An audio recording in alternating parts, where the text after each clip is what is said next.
Սահմանամերձ եւ գյուղական համայնքներում այսօր հիմնականում տարեցներն են մնացել, պահպանելով համայնքների կենսունակությունն ու տնտեսությունը։ Սակայն տարիքի հետ աշխատանքի հնարավորությունները նվազում են, իսկ միայն կենսաթոշակով ապրելը դժվար է։ Այդ պատճառով շատերը փորձում են զբաղվածություն ապահովել փոքր արտադրական բիզնեսներ սկսելով։ Մասնագետների կարծիքով սահմանային բնակավայրերում բիզնեսի զարգացման հիմնական ռիսկը անվտանգային խնդիրներն են, որոնք խոչընդոտում են ներդրումներին եւ նպաստում արտագաղթին։ Տներ են կառուցում 16 միլիոն դրամի դրամաշնորհները պետություն տալի կառուցում են դոմաթը շենքերը աճում են բայց գյուղի բնակչության քանակը չի ավելանում նպատակը այն է որ գյուղերը ավելի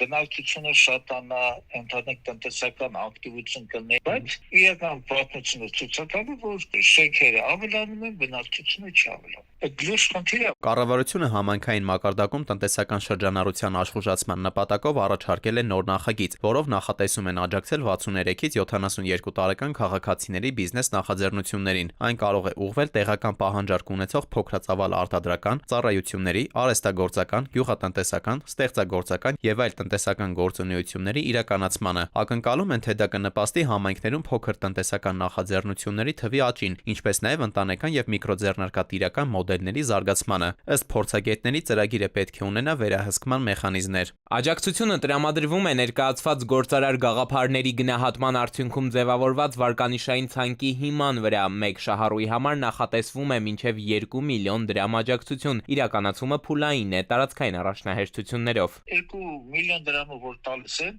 Պետք է մարդկանցից որոշակի երաշխիքներ ունենան։ Երաշխիքը պետք է լինի ֆինանսական, ապահովական, այդ ինչ պետք է անեն, որ ընդհանուր 2 միլիոնով միանգամից առաջ ընկնեն, աշխատեն, հարկերը վճարեն։ Մասնագետները ընդհանուր առմամբ դեմ չեն նախագծին, սակայն նշում են, որ 60-ից բարձր տարիքի մարդկանց շրջանում բիզնեսով զբաղվելու ցանկությունը զգալիորեն ավելի քիչ է, քան երիտասարդների մոտ։ Նրանք կարևորում են նաև ֆինանսական գրագիտության բարձրացումը, որը դեռ բավարար մակարդակի վրա չէ։ Ասում են, որ նախագիծը ավելի շատ սոցիալական է, քան տնտեսական եւ չեն բացառում նաև քաղաքական ռիսկերը։ Սա չպետք է հայտարարվի ընտրություններից մի ամիս առաջ։ Քանի որ վերջերս քննարկվել է հենց սահմանազատման հարց Ադրբեջանի պատվիրակության հետ։ Ես շնորհիվ մտահոգություն ունեմ, որ կապոց այս համայնքներում որոշակի սոցիալական նման ակցիաներով շահել մարդկանց ուշադրությունը ծրագիրը ինքնին սոցիալական տեսանկյունից կարող է բավականին դրական բան լինել, եթե իսկապես կառավարումը այդ ծրագրի կկարողանան իրականացնել։ Մասնագետների գնահատականով ծրագիրը կարող է դառնալ սահմանամերձ ու գյուղական համայնքներում տարեցների սոցիալական ակտիվության պահպանման ևս մեկ փորձ, սակայն հիշեցնում են, միայն ֆինանսական աջակցությունը բավարար չէ,